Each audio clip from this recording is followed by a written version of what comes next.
E aí, vamos começar então? Peraí.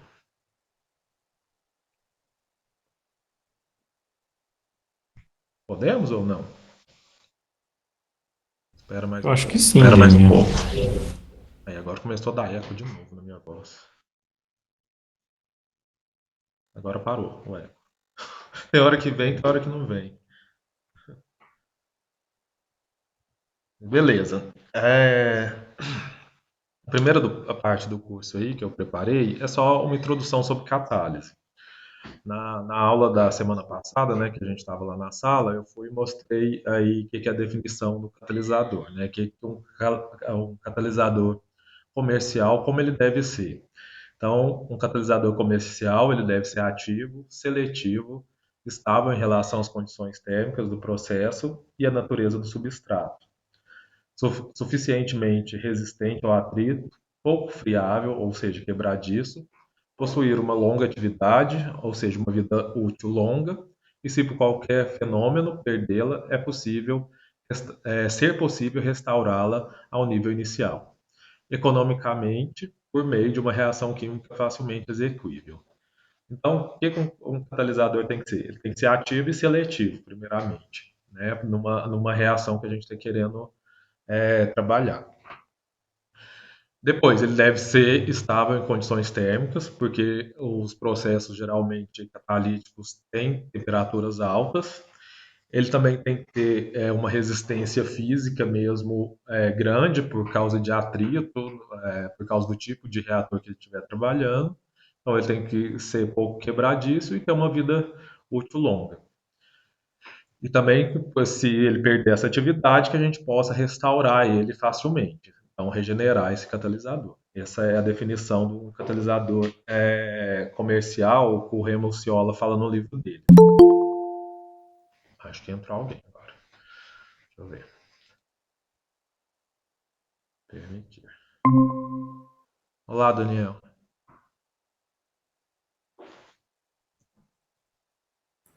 E aí, Débora, beleza? Beleza? Estou começando aqui. É... Voltar aqui pro slide. Beleza. Catalisador, então, mas o que são catalisadores? Então, já que a gente está trabalhando na disciplina aí de catálise heterogênea, mas o que são catalisadores?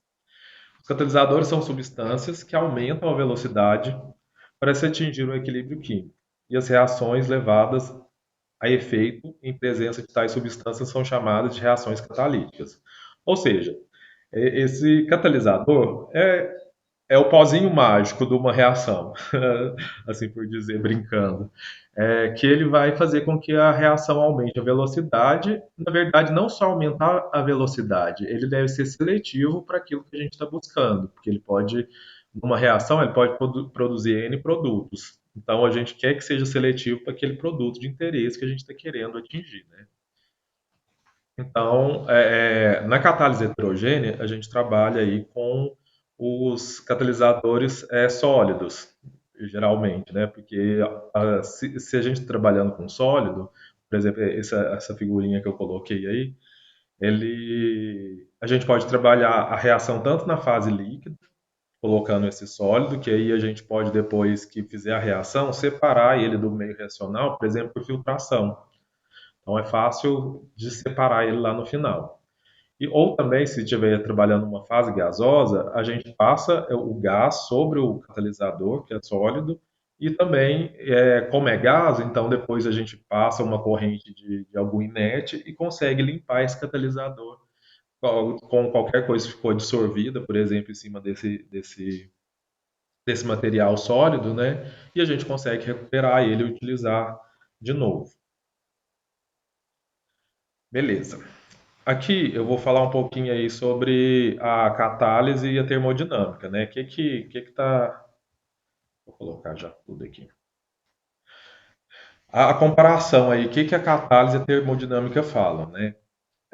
Aí tem uma figurinha, aí depois eu vou falar dela. Essa aqui tá no cantinho aí, que é um catalisador que chega ou um reagente, depois sai um produto aí, que é mais ou menos isso que ocorre no catalisador sólido. Então, está falando aí, a possibilidade de ocorrência de uma reação química é estabelecida pela sua energia livre. Então, a gente tem aí a energia livre de Gibbs, né, que vocês estudaram lá em termodinâmica, fazendo o balanço para a gente saber se a reação é favorável ou não. O que acontece?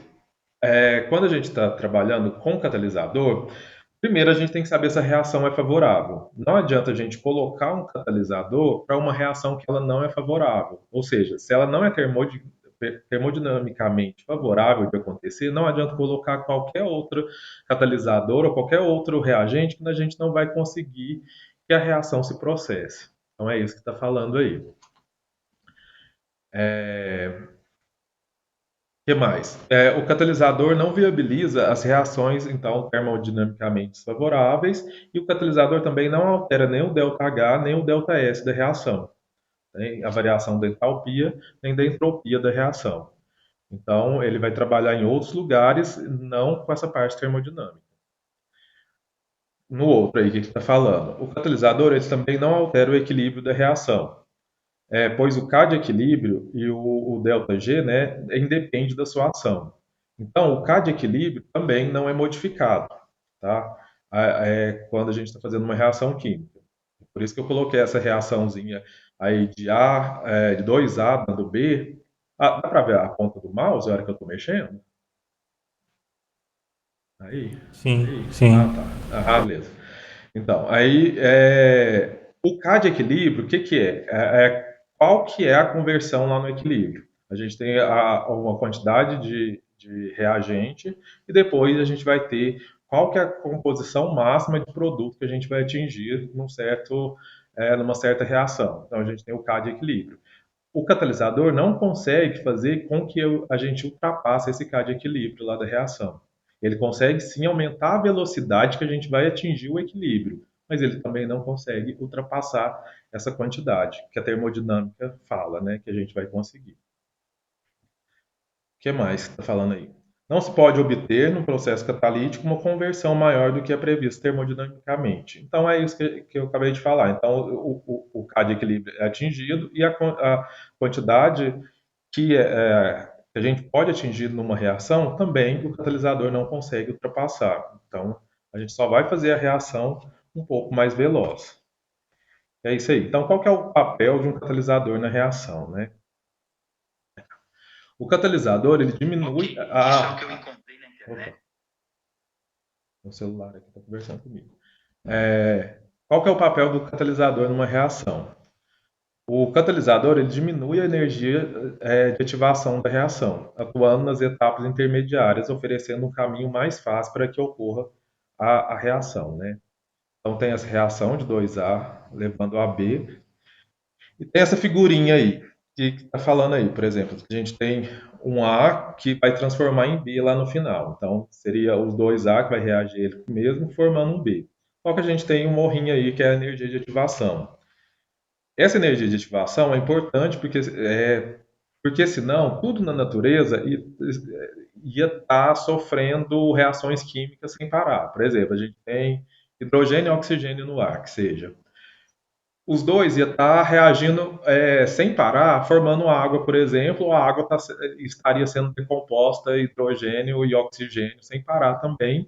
Isso só não acontece porque tem essa energia de ativação. Então, a energia de ativação é importante também aí para a gente. O que o catalisador vai fazer, então? Vai diminuir a energia de ativação.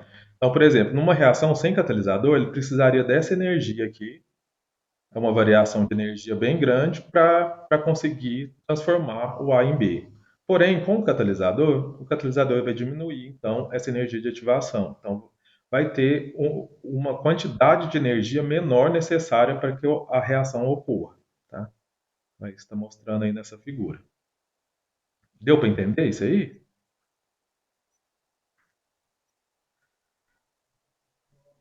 Positivo.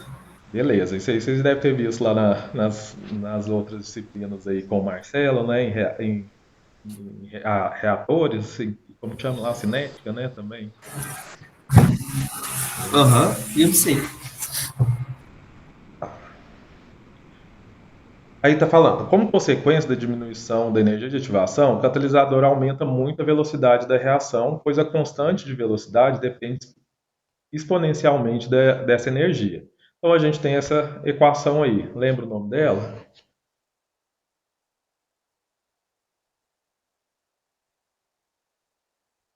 Ah, nossa, fugiu aqui. Eu lembro, mas Arrhenius, não, né? Isso, a equação de Arrhenius. Pois é. Então aí, por exemplo, o que está falando aí é essa frase?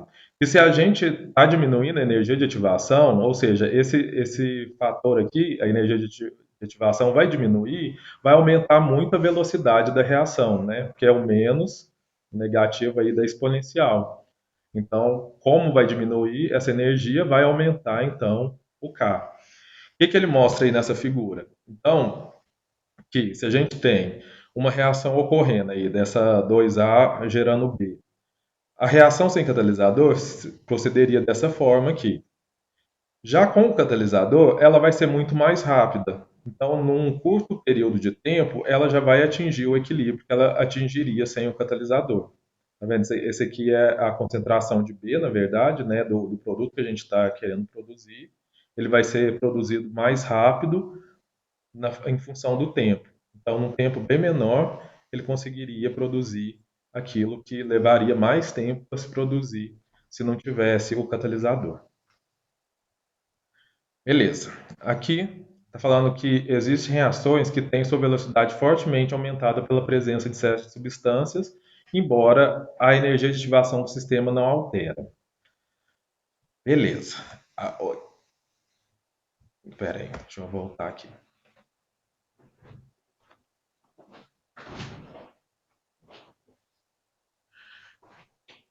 O que está falando aí é que o catalisador ele pode alterar o K0 dessa equação de Arrhenius. Isso ele pode alterar também e diminui a energia de ativação. Tá? Aqui tem as reações que eu tinha mostrado lá na outra aula para vocês, mostrando o que o catalisador pode fazer. Né? Aí tem o etanol, que dependendo do catalisador que a gente coloca nele, ele vai produzir outros produtos diferentes. Por exemplo, aqui, o etanol, se a gente colocar na presença de um ácido, ele forma o dietil-éter. Se colocar num catalisador, por exemplo, alumina, ele vai formar o eteno. Ou no óxido de cobre, o ácido etanóico. O níquel sobre a alumina, então o metano.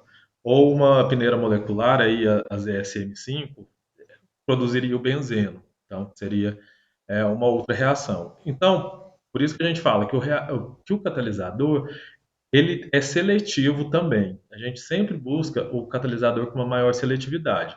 Se eu estou querendo produzir, por exemplo, o eteno, eu vou colocar uma alumina, então que eu sei que vai conseguir produzir o que eu estou querendo produzir, né? O meu produto de interesse.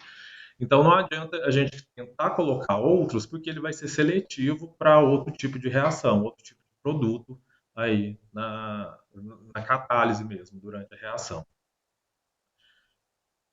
Deixa eu ver aqui.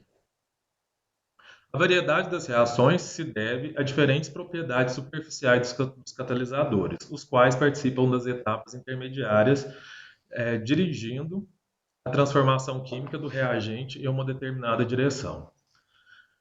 O que ele está falando aí? Que os catalisadores eles têm propriedades superficiais, como a gente brinca assim, a catálise geralmente ocorre nos defeitos do material que a gente está querendo, que a gente está produzindo.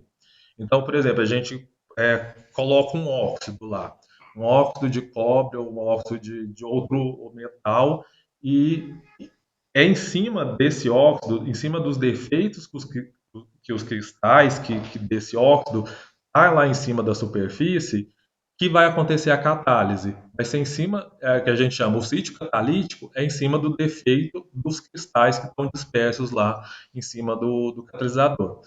É, em cima do suporte do catalisador, né? O catalisador, na verdade, é um metal, o suporte é um inerte, então a catálise está acontecendo bem em cima do metal lá que está em cima do suporte do catalisador.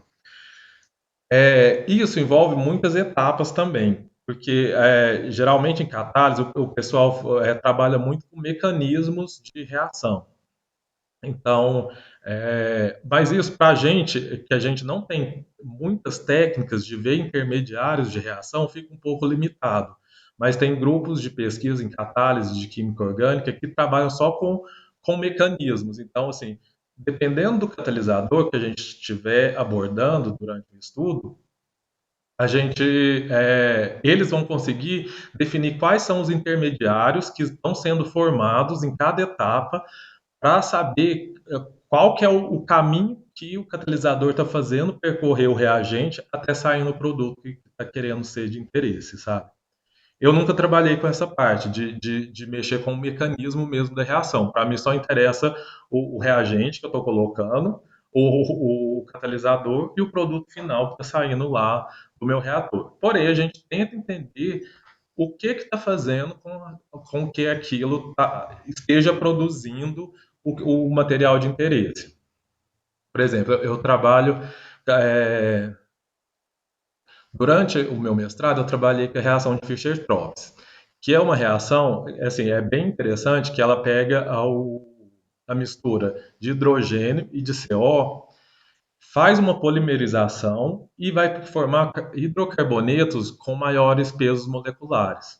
Então, por exemplo, a gente estava querendo colocar um catalisador que fosse seletivo para formar diesel ou gasolina, que seria produto de interesse, né? Então, pega o CO, o hidrogênio, e eles vão fazer uma polimerização para formar C8 ou C16, que seria nosso produto de interesse. Para isso, a gente usava um reator de leito de lama, que era um reator trifásico, onde entrava essa mistura desse gás, tinha um líquido onde ficava o catalisador, que era sólido, e ele ficava borbulhando esse gás e conseguia produzir, então, essa mistura de hidrocarbonetos. Só que, na verdade, a gente, na prática mesmo, a gente conseguia produzir, mas saía uma mistura muito grande de vários outros hidrocarbonetos. Ou seja, a reação ocorre, mas o catalisador que a gente estava usando ainda não era tão seletivo para os produtos que a gente estava querendo produzir. Tá? É o que está falando aí. Assim decorre uma outra propriedade importante do catalisador, a seletividade. Então, a seletividade é por isso que a gente estuda, mesmo para uma reação já conhecida, a finalidade é que a gente procure outros catalisadores que sejam mais efetivos para aquela reação que a gente está querendo produzir. Então, assim, o trabalho de vocês, com certeza, vocês vão procurar trabalhos que outras pessoas já fizeram para uma reação, porém, vocês vão testar novos catalisadores. Ah, eu vi que, sei lá, o nióbio funciona bem para essa reação. Mas por quê? E se eu colocar o nióbio junto com um pouquinho de algum outro material, fazer uma mistura de dois componentes? Eu vi que o nióbio e lantânio, os dois funcionam para reação. Por que eu não vou misturar um pouquinho de um e um pouquinho de outro para saber se essa reação realmente vai funcionar e se vai melhorar a seletividade desse catalisador? Será que eu vou conseguir que essa mistura produzir mais do produto de interesse? Então é isso que a gente faz lá no laboratório. Tentar, assim, através de conhecimentos prévios, né, melhorar as propriedades, a textura do catalisador para a gente conseguir o produto de interesse. Então, mais seletivo para aquilo que a gente está querendo. Deu para entender o que eu estou falando? Positivo. Tá entendido, sim. Beleza. Vamos falar aí um pouco das reações. O que está falando? Uma reação endotérmica. Lembra o que é reação endotérmica e exotérmica? A que necessita de absorver calor para acontecer, né? Isso, a outra que endotérmica. precisa liberar calor E a outra para libera. acontecer. Beleza. Então, tá mostrando aqui essa figura. Eu coloquei tanto efeito nesse negócio que nem lembrar. Beleza. Aqui está mostrando uma reação. Aqui é a concentração de um componente, então, que eu estou querendo produzir. E aqui está em função da temperatura.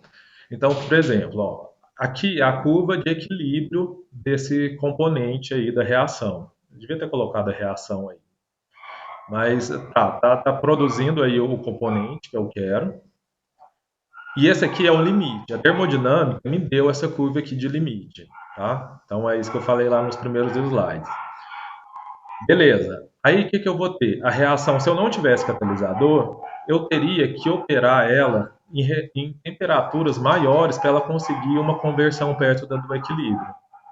Já quando eu estou trabalhando com catalisador, essa temperatura não precisa ser tão grande quanto seria 100, porque eu conseguiria chegar mais fácil perto da curva de equilíbrio só com a presença do catalisador, sem usar muita temperatura, o que diminui também os custos do nosso processo. Então, quanto menos energia a gente precisar para trabalhar dentro de um reator, dentro de um processo em geral, melhor. Tá? Os cachorros estão latindo aqui. Já quando a reação é exotérmica, a curva de equilíbrio, em função da temperatura, é diferente, né? Na outra, a gente vê que quanto maior a temperatura, mais conversão a gente teria.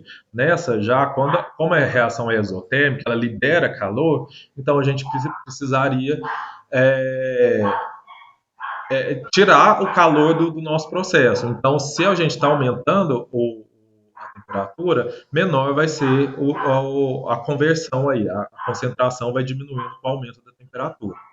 Então, aqui está a curva de equilíbrio para a reação exotérmica. E aqui está mostrando mais ou menos a mesma coisa. A gente tem a reação sem o catalisador, então ela está sendo processada em temperaturas mais altas. Já quando a gente usa o catalisador, em baixas temperaturas, a gente já consegue conversões próximas do equilíbrio também. Então, assim, tanto a reação endotérmica quanto a exotérmica, a presença do catalisador é importante aí para a gente conseguir chegar mais rápido no equilíbrio termodinâmico. Deu para entender essas duas curvas? Positivo. Beleza. Aí o que está falando aí? Geralmente não há uma relação estequiométrica entre o catalisador e o reagente. Então, assim, isso é muito tentativa e erro. Para saber que numa reação, geralmente a gente faz depois um cálculo para saber qual que é a frequência de quantas moléculas do reagente estão sendo convertidas na presença daquele catalisador. Então, assim, para cada catalisador, essa frequência, o turnover que a gente fala, é diferente. Então, a gente geralmente coloca, quando vai escrever um artigo, porque dá para saber qual que é a velocidade com que está acontecendo. Assim, para cada sítio catalítico, a gente faz uma contagem mais ou menos de quantos sítios catalíticos tem lá naquele material que a gente está trabalhando, e a gente vê quantas moléculas estão reagindo lá, formando produto por minuto, por segundo ou por hora. Tá? A gente faz esse tipo de. Então, assim, não existe uma relação estequiométrica. Ah, se eu pegar o catalisador, dobrar a quantidade dele, será que vai dobrar também a minha velocidade de reação? Provavelmente não, mas isso assim é uma tentativa e erro mesmo, tá? Para saber depende muito assim da textura do catalisador, da reação que você está trabalhando, das condições, assim, a velocidade com que está passando o seu reagente sobre o catalisador também depende muito. Está falando aí que em catálise homogênea, geralmente é suficiente uma concentração de catalisador na faixa de 10 a menos 2 ou 10 a menos 6 molar para que a reação seja apreciável. Então, para catálise homogênea, que a gente coloca só um pouquinho de reagente, lá para reagente não, de catalisador homogêneo, esse reagente vai ter uma área superficial assim, com o catalisador bem maior do que seria com a catálise heterogênea, porque como está na mesma fase, a probabilidade do catalisador encontrar moléculas de reagente seria bem maior, tá? Porque imagina se fosse é, uma reação em fase líquida. Eu colocava algumas gotinhas, sei lá, de um ácido sulfúrico lá dentro e a reação já aconteceria bem rapidamente, porque ela vai conseguir achar bem rápido os sítios catalíticos onde tem que acontecer a reação. tá? Agora, em catálise heterogênea, a relação massa de catalisadores por mol de reagente tá falando aí que é muito menor ainda devido à possibilidade do funcionamento contínuo do processo.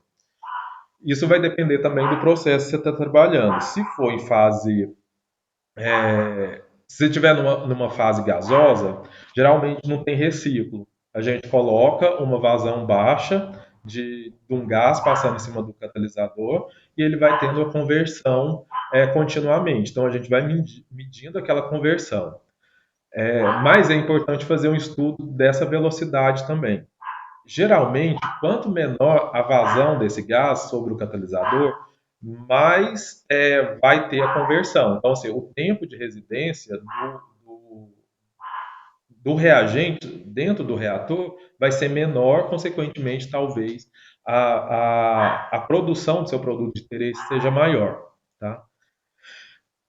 Mas, por exemplo, se a gente está trabalhando numa fase líquida e empatelada, por exemplo, aí a gente vai colocar então um líquido, vai colocar o catalisador, que seria o sólido, vai fechar o catalisador, o reator e vai deixar reagindo. Então, isso dá para a gente acompanhar pelas cinéticas. Talvez, se a gente tirar uma quantidade de reagente por tempo, por minuto, ou tirando, dá para a gente saber qual que vai ser aquela velocidade onde vai parar a reação, ou vai manter constante, né, já que vai entrar em equilíbrio. Então, isso depende muito aí do que a gente está trabalhando e como a gente está trabalhando, do tipo de reator, da temperatura. Então, tem várias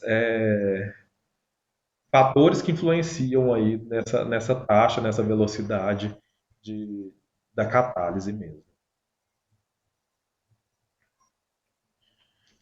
Tá, terminou essa parte aí, agora os tipos de sistemas catalíticos. Os sistemas catalíticos que eu tinha falado, né? Então, uma das formas mais frequentes de caracterizar o sistema catalítico se refere às fases existentes nele, e se o reagente e o produto mudam de fase durante a reação. Então, por exemplo, aí no primeiro, sistema monofásico ou homogêneo. Está falando aí que tanto a mistura reacional quanto o catalisador estão na mesma fase.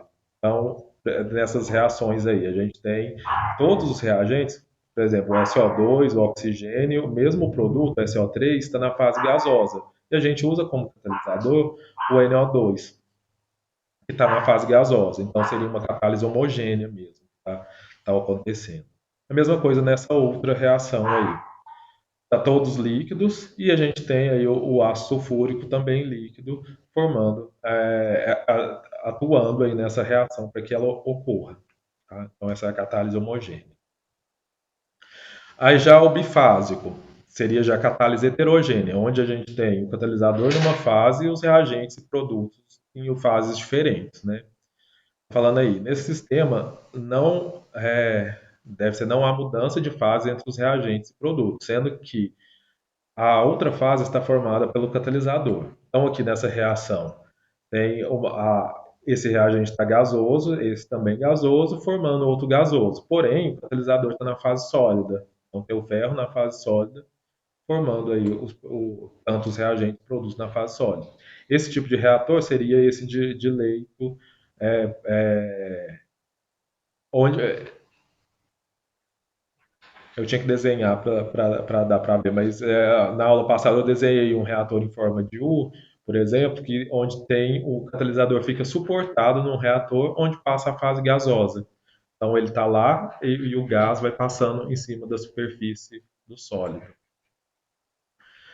A mesma coisa nessa outra reação. Tem aí o reagente, nitrogênio, hidrogênio, formando amônia. Porém, ela está sendo borbulhado, esse gás, numa fase aquosa, onde tem lá o cloreto de cobre aí, numa fase aquosa, e onde vai acontecer essa reação também. Então, já esse aí seria um reator um pouco diferente. Seria nesse que a gente teria que borbulhar os reagentes para sair também os produtos na fase gasosa. Então geralmente põe um dispersor lá dentro do líquido para que tenha o menor tamanho possível de bolha subindo pelo reator, tá? Para ele converter mais ainda. Esse outro aí tem essa outra reação, onde a gente tem os reagentes e os produtos na fase líquida e tem um catalisador aí na fase sólida. Então, ou daria para fazer uns reatores de batelada, ou também dá para fazer um contínuo, fazendo um leito empacotado com sólido e fazendo com que o fluido passe também aí pelo reator. Tem um outro tipo, deixa eu ver aqui, eu acho que eu não coloquei. Sim, eu queria falar desse aqui. Reator onde o sistema é trifásico. Então, ele tem três fases distintas. Por exemplo, para produzir a margarina, tem o óleo vegetal, que está na fase líquida, ele vai ser hidrogenado, aí, então seria o gás hidrogênio. Só que essa reação ocorre na presença de platina, de níquel, desculpa. Pode ser platina também, que ela consegue ocorrer. Mas o níquel também seria, por exemplo, eles fazem umas grades de níquel sólido e passa essa mistura aí, né, do óleo com hidrogênio em cima dessa placa de níquel, de uma grade. Então, pela reação de hidrogenação, ele consegue formar a margarina aí também na fase líquida. Porém, ela depois, como ela está sendo hidrogenada, ela vai se solidificar na temperatura ambiente. Tá? Então, é uma reação que dá para fazer. Igual essa que eu te falei, que eu falei aí que eu fiz no meu mestrado, que tinha um reator que estava os reagentes estavam na fase gasosa, que seria o hidrogênio e o CO, que a gente chama de gás de síntese. Os dois passavam em cima de um leito, a gente chamava leito de lama, porque a gente colocava um solvente e nesse solvente estava o catalisador sólido. Então o gás encontrava com esse líquido, que encontrava com o sólido, para conseguir fazer a reação. Deixa eu ver aqui que eu pulei. Aqui.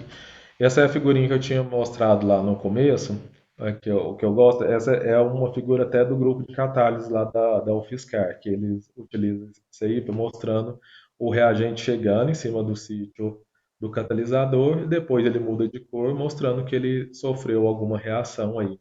É uma catálise heterogênea. Está falando aí, como o catalisador se encontra em uma fase diferente da fase do meio, os reagentes se difundem continuamente em direção ao catalisador, já que o contato com este os transforma em produto. O produto, por outro lado, está sempre se difundindo na direção contrária. Então é isso que ocorre numa reação catalítica.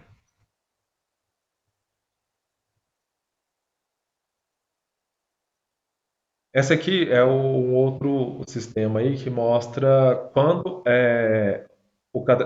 os reagentes estão numa fase e os produtos em outra.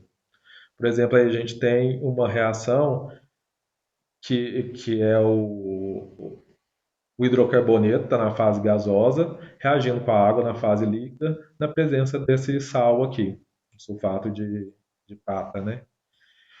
Formando um produto na fase gasosa.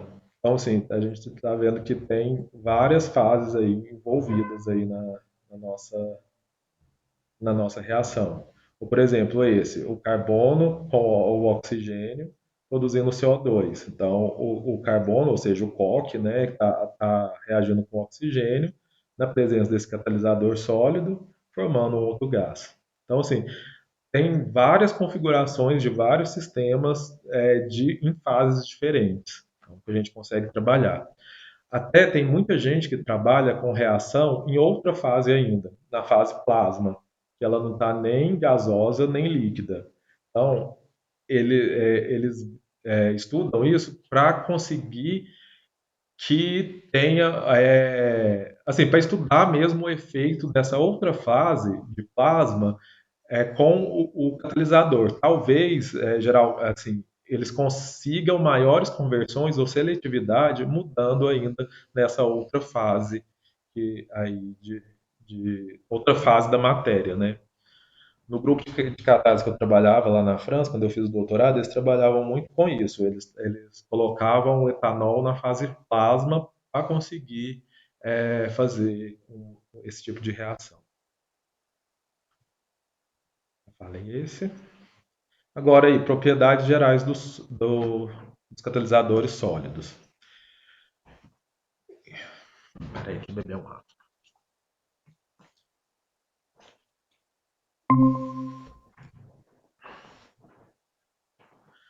Aí está falando, sistemas heterogêneos são os mais difundidos na indústria, principalmente em sistema gás sólido. Vantagem da catálise heterogênea. Então, os catalisadores sólidos eles podem ser facilmente separados dos reagentes e produtos fluidos. Então, o que eu tinha te falado é quando a gente está trabalhando, por exemplo, uma reação em fase líquida e o catalisador na fase sólida, a gente filtra, igual a gente filtra qualquer composto aí para separar, e a gente consegue recuperar esse catalisador. Ou se a gente trabalha na fase gasosa, é só passar um fluido para limpar esse catalisador que a gente consegue recuperar ele também. Então, isso é uma das vantagens da catálise heterogênea. Já na catálise homogênea, como está tudo na mesma fase, tem que passar por algum outro processo mais difícil, que é mais complicado, sei lá, fazer uma destilação, fazer outro tipo de processo que consiga separar esse catalisador. Então, geralmente é mais complicado. Então, essa é uma das vantagens da catálise heterogênea, essa fácil separação dos reagentes do catalisador, reagente-produto, né, do catalisador. Os catalisadores sólidos são geralmente compostos termicamente estáveis. Eles podem ser usados em altas temperaturas, propiciando maiores velocidades de reação, e podem ser regenerados com maior frequência também. Então é aquilo, que como as reações catalíticas, principalmente com hidrocarbonetos, ocorrem em elevadas temperaturas, o que a gente faz? A gente prepara um catalisador já que ele suporte aquelas condições de reação. Por exemplo, se a gente pegar uma reação, ela opera mais ou menos a 500 graus. Então, para a gente preparar um catalisador, para ele suportar essa temperatura de 500 graus, a gente vai fazer uma calcinação dele para preparar ele numa temperatura mais elevada que 500 graus. A gente pode fazer uma calcinação de 600 ou 700, que a gente sabe que a 500 ele vai conseguir Ô, suportar aquela temperatura. Oi, pode falar. Oi? eu acho que tá travando, não sei se é só pra mim. Acho que tá travando pra caramba sua voz. Talvez seja meu microfone aqui. Acho que é a Melhorou? internet, né? Agora tá bom agora. É porque tava picando. Ah, tá. Beleza, valeu. Você entendeu até onde? Não, eu consegui entender, só que tava muito picado. Ah, tá. Qualquer coisa, fala que meu microfone, eu acho que geralmente eu encosto nele, ele começa a falhar mesmo. Não, beleza. Então, o que eu estava falando aí sobre os catalisadores. Então, para a gente fazer um catalisador que resiste à temperatura, a gente geralmente então calcina ele numa temperatura mais elevada do que ele trabalharia na reação em si. Então, se a gente está querendo trabalhar na reação a 500, a gente calcina ele a 600 ou 700 para a gente garantir que ele vai funcionar bem naquela temperatura de 500. Porém, ocorre que, geralmente, quando a gente eleva muito a temperatura de um catalisador, por exemplo, por que eu não faço tudo a 1000 graus, já que as reações vão se processar lá a 500, né? A gente não pode fazer isso porque, se for um catalisador poroso, a temperatura faz com que os microporos ou até mesoporos eles se fechem e perca área superficial ou perca sítio catalítico, porque a temperatura vai fazer com que os poros se fechem e a gente não vai conseguir com que o reagente chegue lá naqueles poros na hora que está fazendo a reação.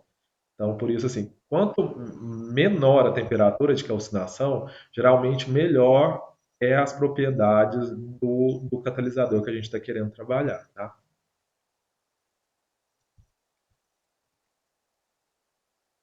Aí está falando, os catalisadores sólidos são pouco voláteis, não provocam corrosão, permitindo o uso de metais menos caros para a confecção de reatores, tubulações e acessórios do processo. Tem um nível de poluição ambiental mais reduzido. Primeiro, geralmente catalisador é caro. Então, assim, trabalha com metais geralmente nobre, mas a gente sempre procura, assim, nos nossos estudos, substituir materiais nobres por materiais mais baratos. Então, por exemplo, troca uma platina por um níquel. tem propriedades parecidas, porém o níquel é bem mais barato que uma platina. Então, o que está falando aí? Que esses catalisadores, geralmente, eles não causam grandes problemas para tubulações, para os reatores em si, porque é por causa dessa confecção mesmo, que eles são pouco abrasivos. E a gente tenta utilizar o máximo possível eles para a gente não estar sempre substituindo. Então, quanto mais a gente utiliza um catalisador, melhor. E ele tem que ser regenerável, né? Apesar que sempre assim tem uma perda, mesmo em filtro. Depois que você trabalha com ele, provavelmente passa alguma coisa pelo filtro. Depois você vai ter que colocar uma quantidadezinha a mais para trabalhar, ou mesmo pelo atrito durante a reação, ou mesmo, por exemplo, imagina uma agitação desse fluido dentro do reator com líquido. Então, essas partículas estão se chocando o tempo todo, pode ser que ela comece a sofrer alguma abrasão, diminuir o seu tamanho, então provavelmente tem que ser substituído. Mas essa substituição, assim, se for um processo contínuo, é bem lenta, tá? E provavelmente, se formar, por exemplo, partículas muito pequenas, ele pode entupir também, passar pelo filtro que está fazendo a filtragem e entupir lá na frente alguma tubulação também. Então, assim, tem que tomar cuidado com esse tipo de problemas que pode ocorrer assim num processo catalítico. O que mais aí? Limitações de catalisadores sólidos. A estrutura química dos catalisadores homogêneos são muito mais flexíveis que os heterogêneos, sendo mais seletivos para determinadas reações. Então, assim, o que ele está falando é que catalisadores homogêneos ainda têm grande importância, sim, aí na catálise. Tem grupos que estudam só catalisadores homogêneos mesmo. Tanto que sempre em congressos de catálise tem a parte, assim, são poucos os pesquisadores que ainda trabalham com homogêneos, mas ainda tem esses pesquisadores que trabalham apenas com homogêneos. Então tem a parte separada do congresso que fala só sobre catalisadores homogêneos. Desativação gradual dos catalisadores heterogêneos, devido à sua estrutura porosa que permite o maior contato dos reagentes com a superfície do catalisador, quando submetidas a altas temperaturas da reação, vai se alterando, seja por obstrução dos poros, pelos produtos sólidos, como o coque, ou por sinterização. Então é isso que eu estava falando. À medida que a gente está trabalhando com o catalisador, mesmo se a gente fez ele numa boa estrutura, com o tempo, ou mesmo por causa da temperatura que ele está falando aí, ele começa a sofrer alguma obstrução. Então, com choque, partículas menores podem ir para dentro dos poros e obstruir eles. Então, a gente fala sinterização quando esses poros vão fechando, ou porque ele está sendo desativado pelo coque, por exemplo, que seria uma das formas aí de desativação mais frequentes que a gente vê quando a gente está trabalhando com hidrocarbonetos, né?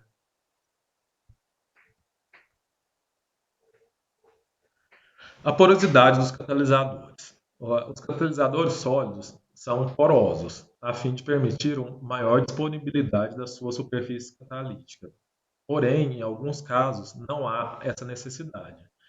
Então, o que eu tinha falado, geralmente a gente busca catalisadores com altas porosidades. Por quê? Nesses poros, ou, como que fala? Dentro dos poros que geralmente ocorre a catálise.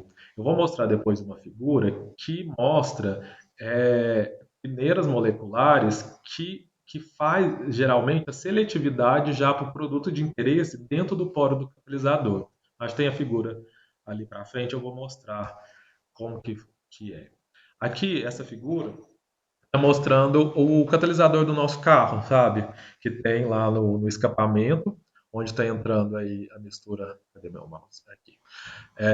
O CO, o NOx, ou alguma coisa que é poluente. Vocês já viram ele? Como que é esse catalisador? Essa estrutura aqui, cheia de poros, só que isso são macroporos, então a gente consegue ver assim ao olho nu, tá vendo?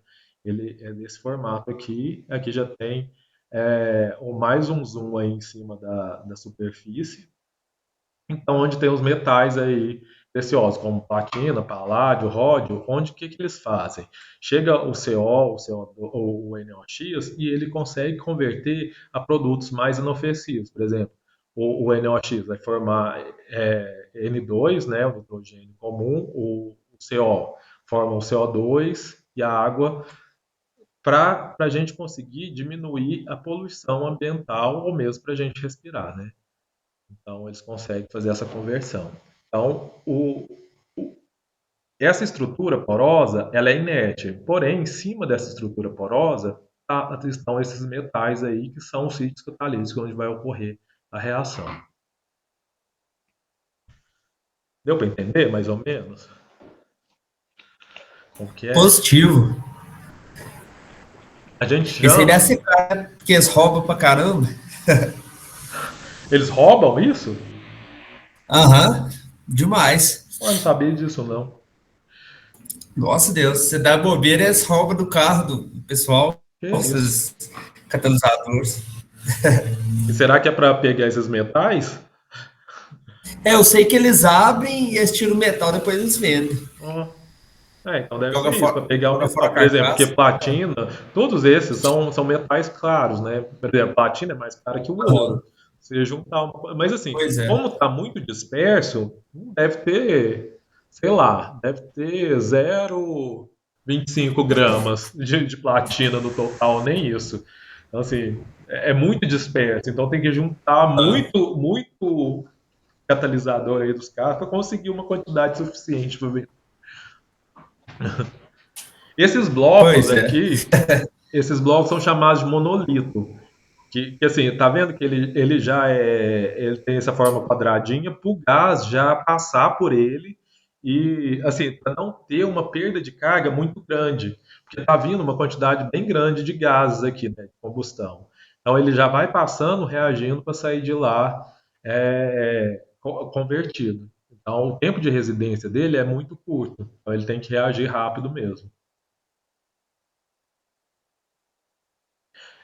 E fora que os gases está vindo quente lá do motor do carro, né? Porque acabou de explodir lá na reação de combustão, então ele já chega aqui quente, o que é mais fácil ainda de converter, né? Facilita.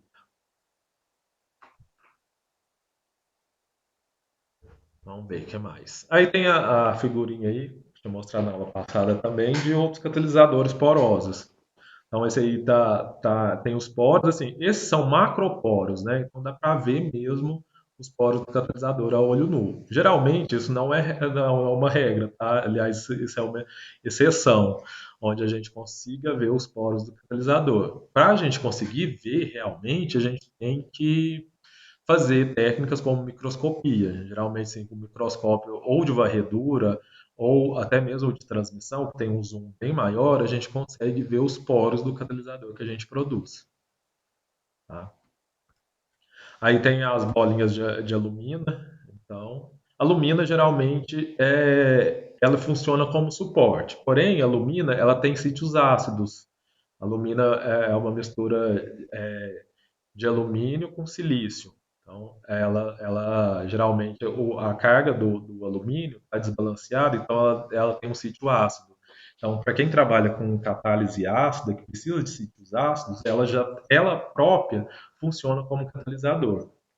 Mas, para a maioria das reações, assim, precisa colocar um metal em cima dela para ela conseguir reagir. Tudo depende da reação que a gente está trabalhando, né? E dá para aumentar a acidez dessa alumina também, para quem trabalha com catálise ácida. Aqui já tem os poros aí, essa vista dos poros eletrônica, né? Na verdade, isso aqui é uma simulação, mostrando aí como é os poros do catalisador. Deixa eu mostrar uma coisa. Na minha tese de doutorado, eu fiz umas imagens que ficaram legais aí como que chama? De microscopia, onde dá para ver exatamente os poros do catalisador. De onde que tá?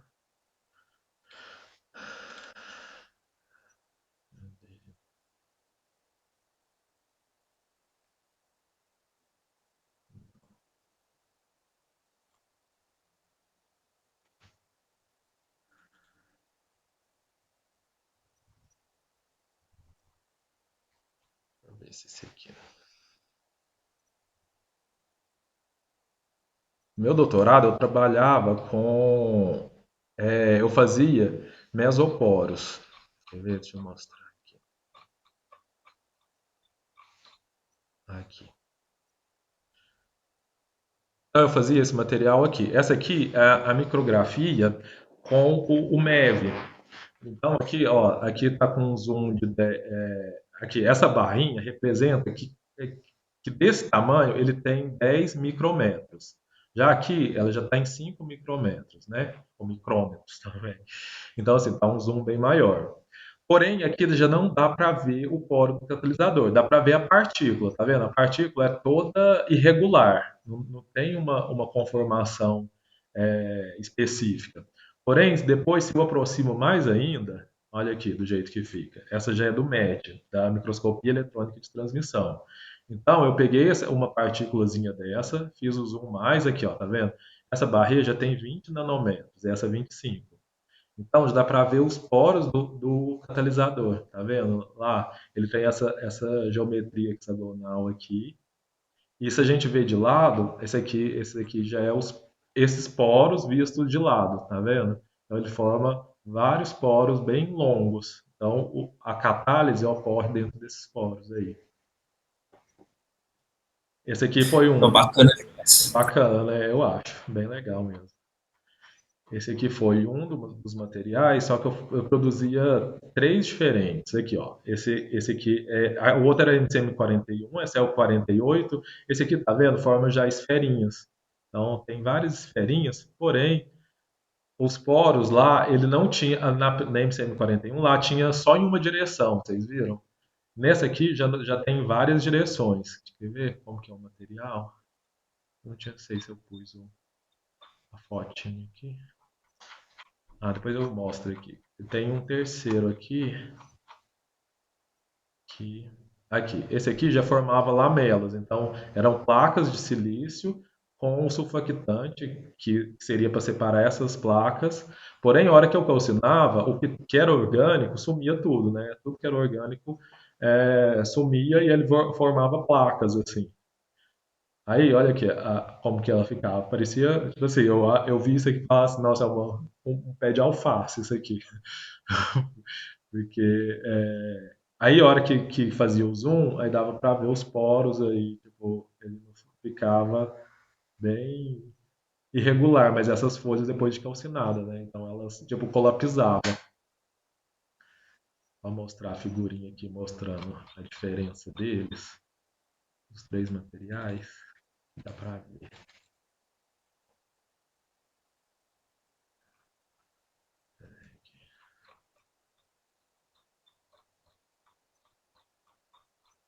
Aqui, ó, nessa figura é aquele primeiro material, tá vendo? Formava a parte hexagonal e dentro tinha esse sulfactante aqui, que era esse hidrocarboneto bem grande que estava lá preenchendo ele. Mas, cadê a outra? Aqui, esses três materiais. Aqui, aquele lá tem a estrutura hexagonal. Esse aqui é o DRX dele. Para eu realmente saber se eu conseguir formar, porque eu sintetizava esse material, eu tinha que levar lá para o DRX e tinha que sair esses picos de difração, que correspondiam aos planos aí da sílica nessa geometria espacial aqui. Então, teria que formar esse material desse tipo.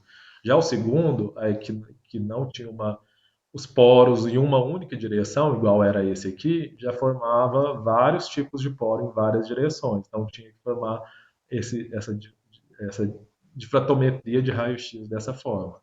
E o último aí, ele funcionava bem enquanto tinha um material lá, mas na hora que calcinava, todos esses picos sumiam. Então, é isso, assim, no seminário que a gente vai fazer, vocês vão explicar técnicas, eu quero que vocês vejam exatamente isso aí, por exemplo, de raio-x. Para que a gente vê esses numerozinhos? O que isso significa, né? Para a gente saber, assim, por que as pessoas fazem? E qual a aplicação, né? Isso. É isso que eu queria mostrar. Então, aí tá vendo? Aí, por microscopia, dá para ver realmente os poros do catalisador. O que mais? Catalisadores porosos. Já deu tempo? Não, né? 18h30. 18h30. Mais um tempo. Já está acabando essa parte. Em uma reação lenta, quanto maior a superfície exposta do catalisador, maior será o contato do reagente com a superfície ativa. Portanto, maior será a conversão nos produtos desejados. É aquilo que a gente estava falando. Quanto maior a superfície, e geralmente a gente mede a superfície de um catalisador por metro quadrado mesmo. Deixa eu mostrar quanto que era desse catalisador que eu estava trabalhando lá.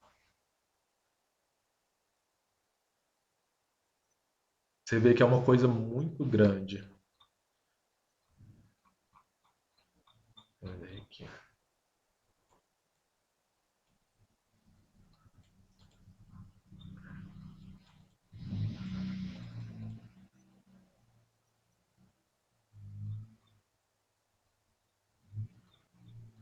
Acho que tem.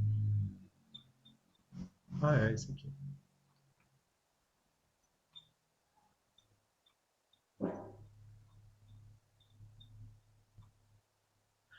Aqui, então, aqui eu tinha feito o DRX, né, para provar que o meu catalisador, o material que eu sintetizei, não era nem o catalisador, só o material mesmo, ele tinha a difração que eu queria. Então, eu consegui calcular lá que o tamanho da boca do poro tinha esses 5,73 nanômetros. Pelo DRX, dá até para calcular o tamanho da boca do poro. Mas depois, com microscopia, também dá para você ter condições de calcular mesmo, porque você tem a barrinha aqui. Então, se você colocar, dá para você saber também o tamanho da boca do poro. Esse aqui já é o ATG, né, que é a análise termogravimétrica, para eu saber em quais temperaturas eu fui aumentando a temperatura do material, para saber como que era a decomposição dele. Então, esse aqui foi de temperatura ambiente até 1000 e vi aí quais eram os picos, o que estava saindo. Olha lá, primeiro sai a água aqui, depois vai saindo outras coisas. Por exemplo, eu tinha o sulfactante, os hidrocarbonetos começavam a se decompor. E ele mostrava aqui a decomposição. Depois, o silício tinha água ainda aqui absorvida nele, saía mais água aqui que estava dentro do silício, depois que já tinha saído toda a parte orgânica. Então, assim, mostra esses picos para a gente saber qual temperatura eu devo calcinar ele para fazer as reações. Tá? Então, geralmente, todo mundo que trabalha com catálise tem uma parte de estudo de temperatura de calcinação de catalisador. Tá? Mas o que eu queria mostrar era a área superficial. Olha aqui, eu fiz o BET, e aí o BET me dá esses gráficos desse tipo. Tem vários tipos de gráfico. O material que ele estava.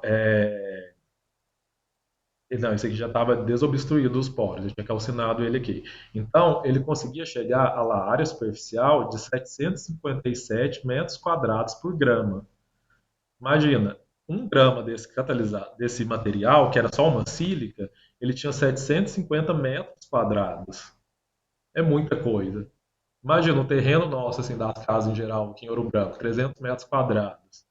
Ele tinha muito mais, 2 terrenos. Imagina, é muita coisa. Se a gente pegasse esse catalisador e espalhasse na superfície, ele tem uma área superficial muito grande, com um tamanho de poro de 3,14 do primeiro. Do segundo, olha lá, já tinha 1.222 metros quadrados por grama. Tá vendo? Então, é uma quantidade imensa de metros quadrados que a gente consegue espalhar depois a fase ativa em cima desse suporte. O outro, mas esse aqui também colapsava, né? Esse aqui já. Esse aqui, olha lá, estava 438. Então, esse aqui nem contava muito. Mas o outro lá, que tinha aqueles poros irregulares, 1.200 metros quadrados por grama, é muita coisa. É um campo de futebol. E por cada grama ainda de catalisador.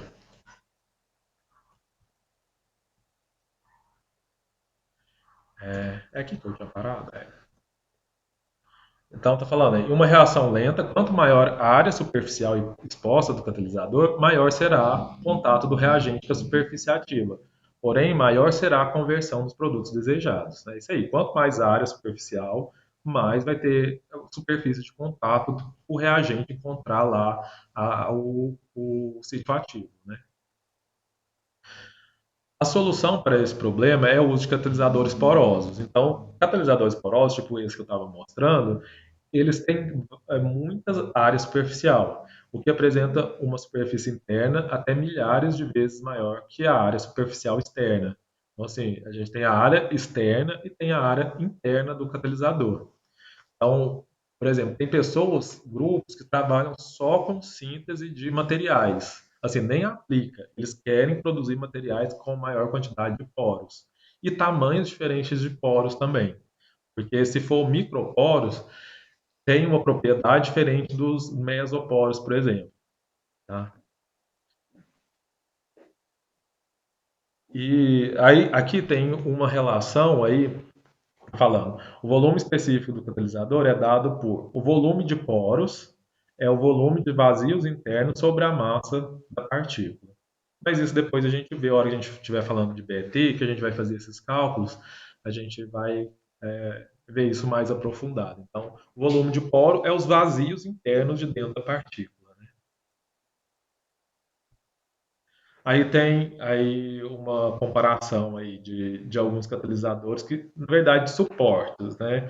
Porque, por exemplo, o carvão, ele lá tem uma área superficial entre 500 e 1.500 metros quadrados por grama. A sílica gel já é de 300 a 600. Aqui a mistura de sílica e alumina, ela já tem de 200 a 500. Isso varia, tá? Tem jeito de aumentar ou diminuir a área superficial, dependendo do que você está querendo fazer. Geralmente para aumentar. Então tem algumas coisas que dá para fazer para aumentar, sabe? Por exemplo, igual aquele lá, eu usava uma alumina, né? E consegui de 1.200 metros quadrados, por exemplo. Olha lá, o ferro sobre. Aí, esse aqui já é um catalisador onde a gente tem o ferro como uma fase ativa sobre essa alumina. Então, tá vendo? Por causa que tem muito ferro, talvez esse ferro entupiu alguns poros aí da alumina e diminuiu ela um pouco a quantidade de área superficial. Então, assim, tem em mente que sempre a gente quer catalisador com altas áreas superficiais e seletivo para aquela reação. Tá? A maioria dos catalisadores possuem poros de diferentes tamanhos. Exemplo, a alumina, ela tem microporos, aí os microporos é entre 3 e 5 nanômetros. Já os mesoporos é entre 100 e 1.000 nanômetros. E a distribuição de volume de poros é feita por dois métodos. Tem essa do BET, né, que é a adsorção de gás. O BET é uma equação de adsorção. Foi a inicial de três pesquisadores que fizeram essa técnica. O que eles fizeram? Eles pegavam o nitrogênio e começavam a condensar ele em cima da superfície desse material. Por exemplo, imagina uma mesa. E aí, nessa mesa eu vou colocar bolinhas de ping-pong em cima dessa mesa para preencher ela. Por exemplo, numa mesa cabe 1.000 bolinhas de ping-pong. Essas bolinhas de ping-pong seria o gás nitrogênio. Então, que está lá. Então, eu vou saber assim: se tem 1.000 bolinhas de ping-pong e eu sei o diâmetro dessa bolinha de ping-pong, então eu sei qual que é a área superficial. E é isso que o BET faz. Ele pega o gás, mede essa área superficial pela quantidade de gás nitrogênio que vai ficar em cima dessa superfície. Tá? Então ele consegue medir aí poros até 10 nanômetros. Então ele é bem eficiente. Tem uma outra técnica, só que essa é bem menos utilizada. Essa do BET, a absorção de gás, é a mais utilizada, assim. ah, Hoje em dia, eu acho que nem utiliza muito a porosimetria de mercúrio. Porque, por exemplo, essa a absorção do gás, do nitrogênio, ela não é destrutiva do seu material. Você leva ela para análise, depois você pega o seu material de volta, porque só absorver o gás do nitrogênio não vai estragar seu material, e você vai pegar ele e pode reutilizar ou mandar para outro tipo de análise. Já essa porosimetria de mercúrio, pega o mercúrio e vai comprimindo ele com uma pressão muito alta sobre esse sólido para fazer com que o mercúrio entre dentro dos poros desse material. Aí com ele dá para saber também a quantidade de poros que tem o material. Porém, ela não é muito utilizada hoje em dia, além do que mexe com mercúrio, que é tóxico, né, para a gente, e também destrói o seu material, tá? Além de precisar de grande força aí, né? Porque tem que fazer aí pressões até de 1000 atm, comprimindo mesmo o mercúrio para entrar dentro dos poros e saber qual que é a quantidade de poros do material. Aí tá falando aí, o raio médio de poros, macroporos 25 nanômetros. Tem esse problema. Como que fala? O BET ele não consegue medir macroporos, então tem que fazer essa porosimetria de mercúrio quem trabalha com macroporos. Eu tenho um amigo lá na Unesp que ele trabalha muito com macroporos, então provavelmente ele utiliza porosimetria de mercúrio aí para fazer esse teste. Mas já para micro e mesoporos, o BET ele consegue. Na verdade, a técnica é de isoterma de adsorção, essa que eu tinha mostrado aqui. Aqui. É essa aqui. A gente vai colocando gás com pressões parciais diferentes e vai tendo pontos. Aí, por exemplo, a hora que está dissolvendo, são esses pontos pretos. Então, vai fazendo até saturar. Depois, a gente vai fazendo a dessorção. Então, aquele gás que adsorveu, ele vai saindo de uma outra maneira. Então, a gente consegue medir essa quantidade de área superficial através dessa adsorção e dessorção. E aqui é o diâmetro do poro. Deixa eu pegar um outro que está mais bonitinho, já porque esse aqui era menos poroso. Aqui, ó. Esse, por exemplo. Olha lá, ele absorveu, dessorveu, e a ida e a volta ficou praticamente em cima, não teve nenhuma esterese. Depois a gente vai ver esses tipos aí de esterese que funcionam. Mas olha lá, ele me deu a área superficial de 1.226 metros quadrados por grama, o diâmetro do poro de 2,28 nanômetros, esse é o diâmetro médio, e o volume do poro. Cada poro tem de 0,69 centímetros cúbicos por grama. Mas aqui tem esse outro aqui, que é a derivada de uma das curvas lá, que também me dá qual que é o diâmetro médio dos poros, tá vendo? Então, o diâmetro médio foi esse de 2,29 nanômetros aí, que dá para a gente calcular. Então, o próprio software já faz esses tipos de cálculo e te dá os resultados. Assim, no CAP, por exemplo, tem um BET que dá para faz esses cálculos aí. Alguém já usou? Quem fez esse aí de catálise? Ou para outros tipos? Porque isso serve para vários tipos de materiais, não só para catálise. Não cheguei a usar, não, Deb. Ainda não, né? Mas vamos utilizar. Voltar aqui. Vamos sim. Aqui, ó.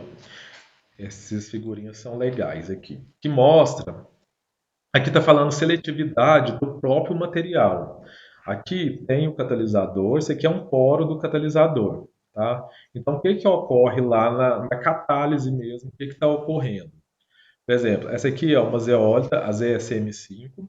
Ela funciona como peneira molecular catalítica, apresentando uma seletividade de forma. Então, tem 100% de composto para alquilatos. Ó, tá entrando lá como reagente esses dois aqui. Olha a geometria deles. A hora que está lá dentro, tem um sítio catalítico que vai fazer aí uma mistura de três compostos diferentes. O orto, o para e o meta, né? E ele deixa sair de dentro do poro do catalisador só esse aqui para. Entendeu? Na posição para. Os outros dois vai ficar reagindo lá até que saia só desse tipo aqui. Viu? Ele tem uma seletividade de forma, então, dos produtos. Viu como funciona a seletividade do material? É legal, não é? É bacana demais. Olha aqui, esse outro aqui, seletividade do reagente. Nesse aqui, ele não deixa entrar dentro do material, esse aqui é o material, ele não deixa entrar hidrocarbonetos que têm ramificações, só hidrocarbonetos lineares. E ele consegue fazer a catálise, lá, está craqueando, né? Ele consegue craquear só reagentes lineares e não ramificados. Também é muito legal. Outro tipo de seletividade aí é estado de transição. Olha aqui, esse aqui entrou o reagente, fez, ele não vai conseguir sair aqui com uma ligação, porque o que acontece? Como no outro lá, tem uma limitação de esterese lá, de forma mesmo do reagente. Ele, talvez, desse jeito aqui, ele não consiga passar por essa abertura aqui. Ele consiga só deixar passar quando ele tiver nesse formato. A mesma coisa aqui. Ele vai conseguir craquear ele, mas não vai sair desse jeito. Ele vai conseguir sair só desse outro formato. Acho que acabou os figurinhas. Eu achei que tinha mais aqui. Eu tenho umas outras aqui que mostram bonitinho a saída, ou as propriedades de catalisadores porosos. Aí já está falando dos catalisadores não porosos. São sólidos cuja a superfície disponível para a reação está na parte externa, ou seja, cilindros, esferas ou telas metálicas. Lembra que eu falei da margarina, que tinha uma tela metálica lá de níquel que conseguia fazer? Então, depende de como que está esse catalisador. Então, pode ser em formato cilíndrico, pode ser em formato esférico ou dessas telas metálicas aí. Aí, o cilíndrico seria um cilindro sólido, ele não tem porosidade, então a catálise está acontecendo na superfície mesmo, nessa superfície externa. Então dá para calcular, assim, se é um cilindro, dá para calcular a área desse cilindro, tá? A área superficial dele. Ou a tela, nesse formato aí, ou uma esferinha também, onde dá para calcular também exatamente qual que é a área superficial. E catalisadores não porosos têm baixíssimas áreas superficiais, né? Bem diferente dos catalisadores porosos. Eles são empregados para reações muito exotérmicas. Então, assim, quando a gente não precisa de muita área superficial, só baixas áreas, já consegue fazer uma catálise suficiente, porque as reações são muito exotérmicas, a gente teria que colocar, por exemplo, um controlador de temperatura, uma camisa de resfriamento, por exemplo. Então, você não quer que ocorra a reação muito rápida ou converta muito rápido, para você não precisar esfriar tanto seu reator. Então, é economia de dinheiro também, utilizar esses catalisadores não porosos. Reação de oxidação, né? São exemplos. Formação do ácido nítrico. Por exemplo, ele usa uma tela de platina para fazer essa reação. Tá?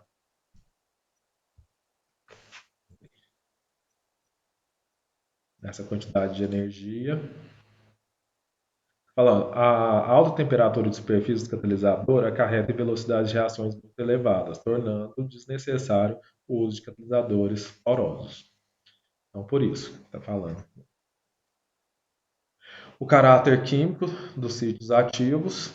A propriedade mais importante de um catalisador é o caráter químico dos sítios ativos, pois ele que vai participar do mecanismo da reação e permitir ou não que uma reação ocorra. Então a gente tem que saber, na verdade, assim, o sítio ativo, qual que é o caráter químico dele? Ele é um metal, ele é um sítio ácido, um sítio básico? O que ele tem para a gente conseguir fazer a reação? Por isso que a gente precisa de saber e conhecer um pouco do mecanismo da reação, para saber qual tipo de sítio você precisa colocar. Tem reações que precisam só do sítio metálico, como essas que a gente mostrou, a maioria. Porém, tem outras que precisam tanto do sítio ácido para quebrar uma espécie, e depois que quebra, ele precisa encontrar o sítio metálico para poder fazer um outro tipo de reação. Então, eles têm caráter químicos diferentes, tá? Existe uma relação entre o tipo de sítio ativo e a condutividade elétrica do sólido, sendo uma classificação conveniente de classificação dos catalisadores a seguintes: caráter de sítio ativo. Então, o condutor, por exemplo, os metais. Então, são condutores: níquel, platina, paládio, prata, cobre. Catalisa reações de hidrogenação e de oxidação. Semicondutores: os óxidos, sulfetos, por exemplo, o óxido de zinco, dióxido de ferro, óxido de cobre, catalisa reações de hidrogenação e desidrogenação também. Óxidos e sulfetos P. que é óxido de níquel, de cobalto, de vanádio, catalisa reações de oxidação e de desoxigenação. E os não condutores, por exemplo, óxidos silicatos, alumina, acílicas, eólitas, são reações de craqueamento. Porque eles têm, com exceção da acílica, que não tem nenhum tipo de sítio, ele é inerte. A acílica, alumínios e eólitas têm sítios ácidos. Então, ele faz reação de craqueamento. Por isso que eu digo, assim, se você está querendo pegar o hidrocarboneto e quebrar ele, tem que ter um sítio ácido para depois ele achar o metal para transformar em outra coisa. Tá? Ou se quiser só craquear, por exemplo, a reação do petróleo, que é um hidrocarboneto gigantesco, ele usa só uma zeólita ou uma alumina para quebrar ele e para dividir ele em várias frações e depois passa por uma coluna de destilação fracionada, por exemplo. E você consegue já separar. Então depende do que você está querendo fazer. Catalisadores óxidos básicos, na verdade. Óxido de manganês, desculpa, de magnésio, de cálcio, então ele tem reações de desidrogenação e condensações. Esse catalisador que eu mostrei, que eu trabalhei no meu doutorado, ele tinha caráter básico também. Tinha sítios básicos e eu pegava os sítios básicos dele para fazer a reação para a produção de biodiesel. Então, pegava um óleo, quebrava esse óleo e transformava no biodiesel. Sólidos neutros, aqui a sílica é neutro, o carvão ativo é neutro, a alfa-alumina, né, que ela não tem a acidez, então, porque tira os sítios ácidos dela. Eu acho que o Eduardo trabalha muito com alfa-alumina também, suporte para catalisadores. Daniel, você definiu já qual o tipo de suporte do seu? Positivo. A gente vai usar o nióbio. Ah, é a nióbio. Mas vai colocar outra coisa, algum metal, não é? Aí a gente vai fazer uma mistura. A gente vai usar níquel, cobalto, lantânio e cério.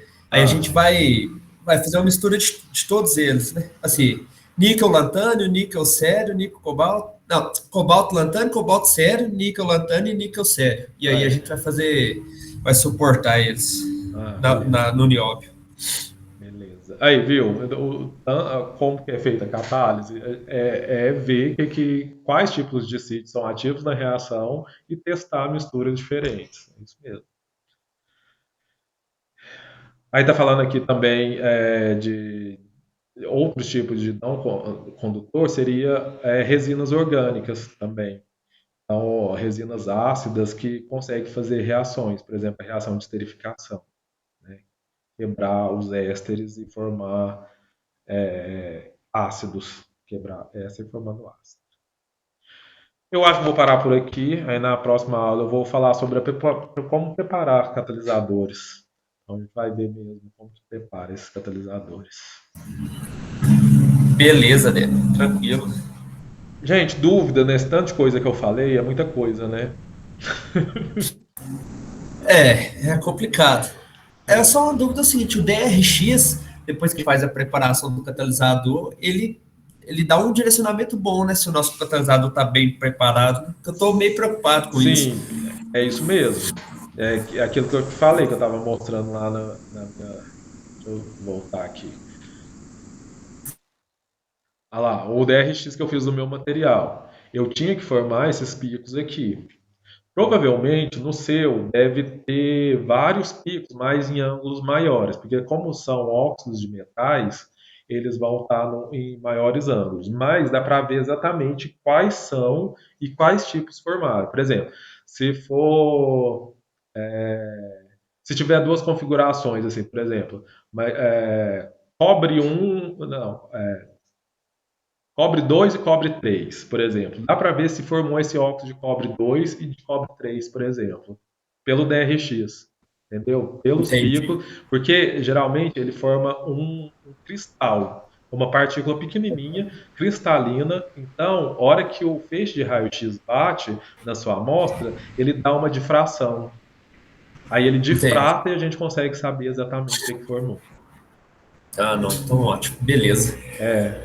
Mas assim, geralmente, Daniel, não dá muito problema trabalhar com óxidos. Porque assim, você colocou lá para fazer. Mas, por exemplo, você quer Aham. que forma uma espécie, o niobato como fala, de níquel que você falou? Isso, Então, você quer que isso aí. forme a espécie niobato de níquel. A gente dá para saber também se formou. Tá? Mas, assim, Tá, geralmente, o suporte interage um pouco com o óxido de metal. Tá? Porque o seu suporte é o nióbio. E saber se formou mesmo essa espécie, pode ser que a catálise aconteça em cima desse material e não do seu óxido separado. Entendeu? entendi.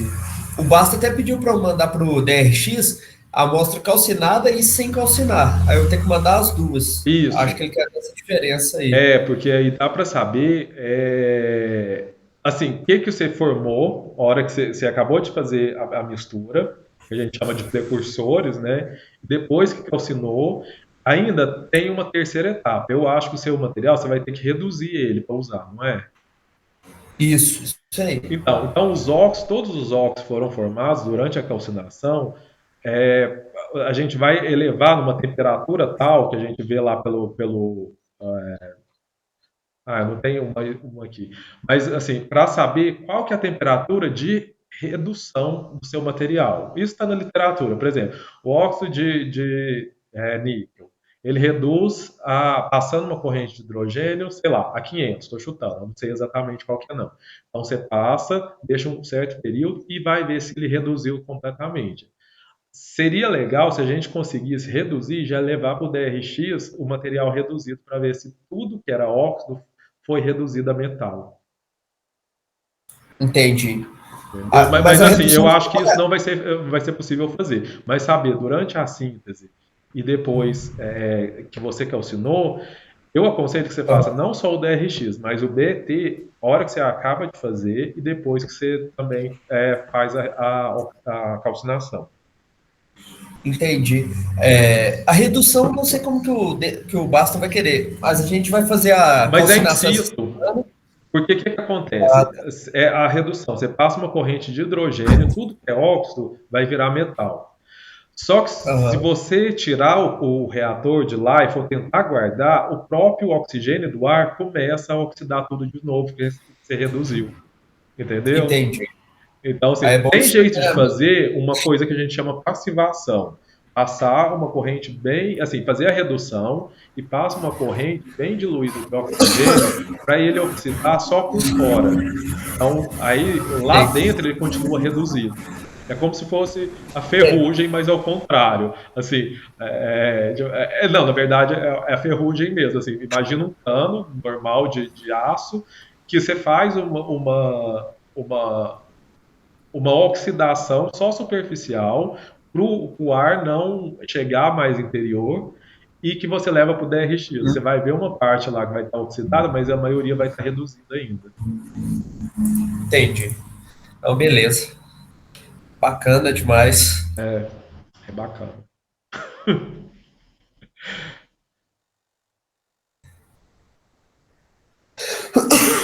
Gente, deixa eu ver aqui, mais alguma coisa que eu tenho que falar? Acho que não, acho que eu falei demais, né? Alguém? Deixa eu ver aqui, quem tá aí? Só vocês três mesmo, né? Mariana, Kaique ainda estão aí? Isso aí. Sim. Beleza.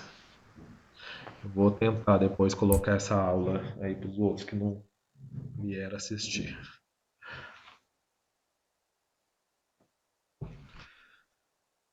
Ô, Kaique, você pode ficar um pouquinho que a gente já conversa aí do seu tema também. Pode, posso. Beleza. Então tá, Mariana, Daniel, obrigado. Falou, Temer. Obrigadão, viu? Até Até mais, até mais. semana que vem. Ô, Temer, você que tá dando aquela outra matéria também de processos químicos? Eu e o Boulos.